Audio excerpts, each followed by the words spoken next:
साथियों, इसी क्रम में मैं आप लोगों के बीच में कुछ मुद्दे छोड़ के जाऊंगा, कुछ सवाल छोड़ के जाऊंगा जो आप इन विपक्षी पार्टियों से पूछ सकते हैं। साथियों, पिछले 10 साल से केंद्र की सरकार में कौन सी पार्टी सत्ता में रही? कौन सी पार्टी सत्ता में रही? चोरों की पार्टी सत्ता में रही, भाजपा नहीं, चोरों की पार्टी सत्ता में रही है।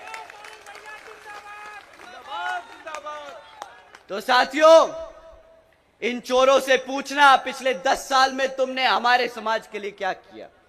साथियों, पूछना, आप इनसे जाति और धर्म के आधार पे सवाल नहीं करना। अगर हम जाति और धर्म के आधार पे कुछ सवाल कर दिए तो इलेक्शन कमीशन कल हमें बंद कर देगा, कहेगा तुम जाति और आधार के नाम पर वोट मांगने का काम कर रहे हो। परंतु आदरणीय प्रधानमंत्री जी भड़काऊ भाषण दे सकते हैं, प्रधानमंत्री जी मुसलमान और हिंदू कर सकते हैं, तब इलेक्शन कमीशन की आंखों पे पट्टी बंध जाएगी, मुंह पे टेप बंध जाएगा, तब इनके हाथ में कोई ताकत नहीं होगी। पर जब आपका बहुजन समाज सवाल उठाता है तब इनको सारे कानून याद आ जाते हैं।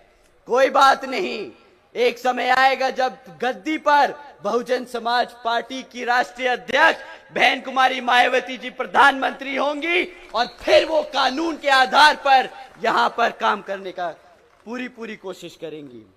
साथियों, इन चोरों से पिछले 10 साल में रिकॉर्ड मांगिएगा, जाति और धर्म के आधार पर नहीं, पर शिक्षा, सुरक्षा और रोजगार के आधार पर, कि इन क्षेत्रों में, इन 3 क्षेत्रों में इनकी सत्ता में रहने के बाद क्या काम हुए आपके समाज के लिए।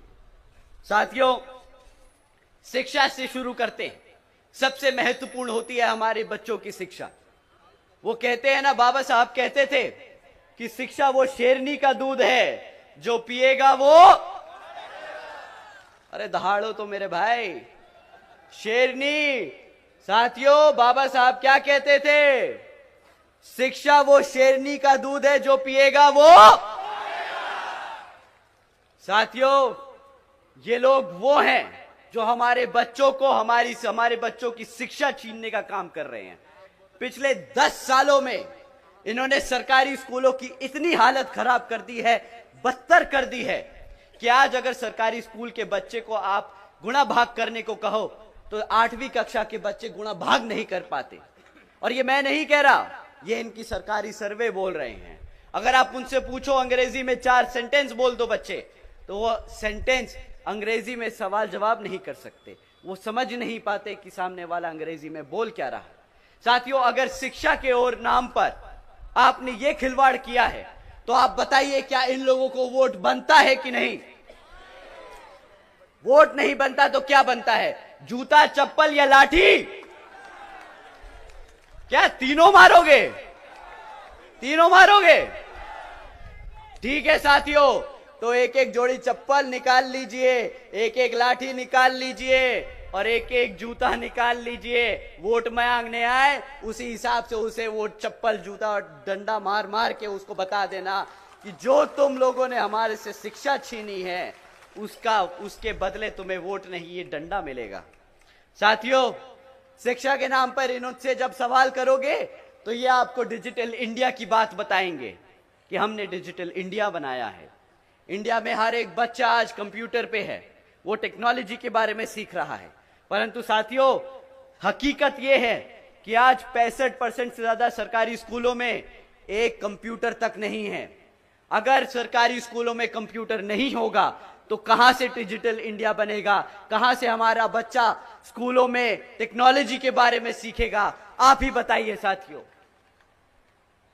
अगर हमारा बच्चा प्राइमरी सेकेंडरी स्कूल में पास होकर किसी तरह सरकारी कॉलेजेस में दाखिला ले लेता है तो आप जानते हैं उसका क्या हाल होता है। अभी 10-12 दिन पहले की बात है, कुछ छात्र बाबा साहब भीमराव अंबेडकर जी की यूनिवर्सिटी में, बाबा भीमराव अंबेडकर जी की यूनिवर्सिटी जो है उसमें बाबा साहब की जयंती बनाने की कोशिश कर रहे थे। परंतु वहां के प्रोफेसर, डीन, उन लोगों ने क्या किया? बच्चे अपने बाबा साहब को पूज रहे थे, तो उनसे वो बर्दाश्त नहीं किया गया। लाठी मार मार कर उनको पीटा, सिक्योरिटी गार्ड को बुलाकर उनको पीटा और फिर उनके खिलाफ केस, फर्जी केस दर्ज कराकर उन्हें जेल में डाल दिया। साथियों, क्या इस स्वतंत्र भारत में, बाबा साहब के भारत में, क्या हमको उनकी जयंती बनाने का हक नहीं है क्या? अगर कोई आपसे वो हक छीने तो उसकी क्या सोच है, आप ही बताइए। कैसी सोच है उसकी अगर वो बाबा साहब की जयंती नहीं बनाने देना चाहता? मानवतावादी जो गंदी सोच है इन लोगों की, जो बाबा साहब को नहीं मानते, जो बच्चे बाबा साहब के बारे में पढ़ते हैं, जो उन्हें अपना भगवान मानते हैं, उनके खिलाफ हैं ये लोग।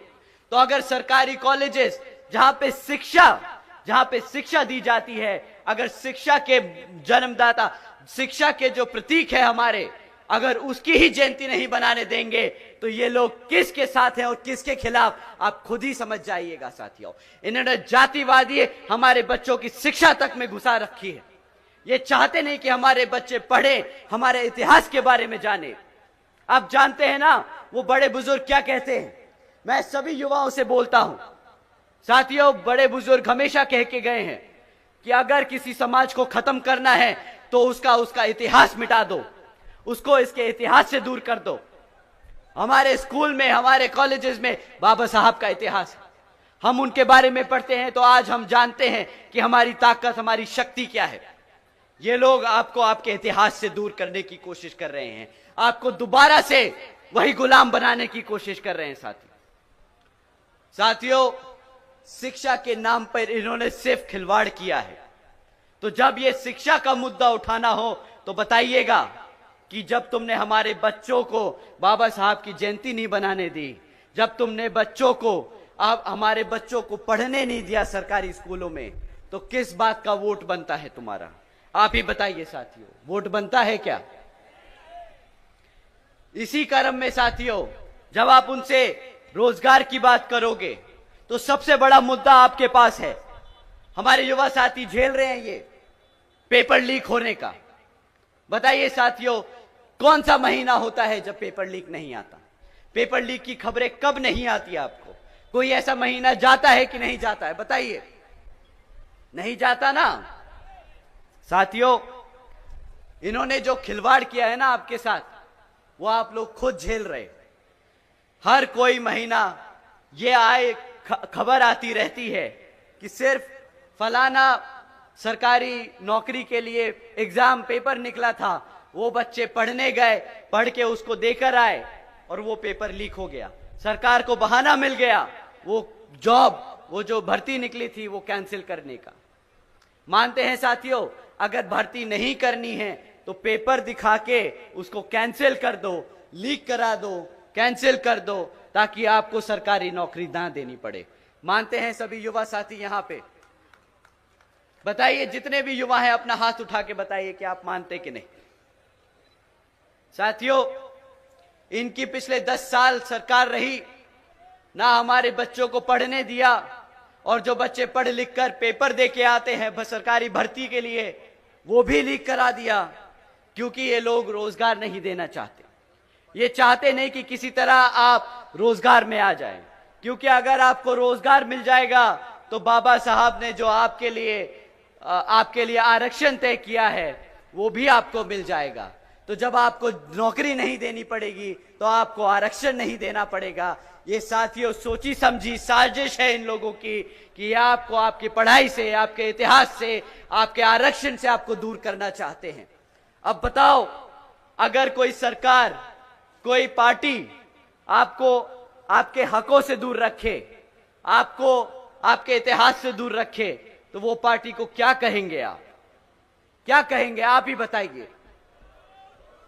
चोर कहेंगे आप ऐसी पार्टी को। साथियों, भारत की जनता ने इन्हें वोट डाला है, कोई विश्वास करके ही वोट डाला होगा। तो जो विश्वासघात करे उसे क्या कहते हैं? गद्दार कहते हैं, गद्दार। ये पार्टी गद्दार है, ये आपकी गुनहगार है। साथियों, इनका समय पूरा हो गया है। साथियों ऐसा नहीं है कि ये सरकार आपको रोजगार नहीं दे सकती। आप जानते हैं कि सेंटर में 30 लाख से पद खाली पड़े हैं, 30 लाख से ज्यादा सरकारी पद खाली पड़े हैं। चाहे तो ये कल आपको रोजगार दे चाहे तो आपको कल रोजगार दे, परंतु इनकी नीयत नहीं है, इनकी इच्छा नहीं है कि आप कभी रोजगार में आ जाओ। तो साथियों, ऐसी सरकार जो रोजगार नहीं देती, जो पढ़ने नहीं देती, ऐसी सरकार को कोई हक नहीं सत्ता में आने का, ऐसी सरकार को कोई हक नहीं आपके बीच में आने का। ऐसे लोग अगर आपके बीच में आए तो जूता निकाल के रेडी कर लीजिएगा कि वोट की जगह जूता मारने का समय आ गया है इनको।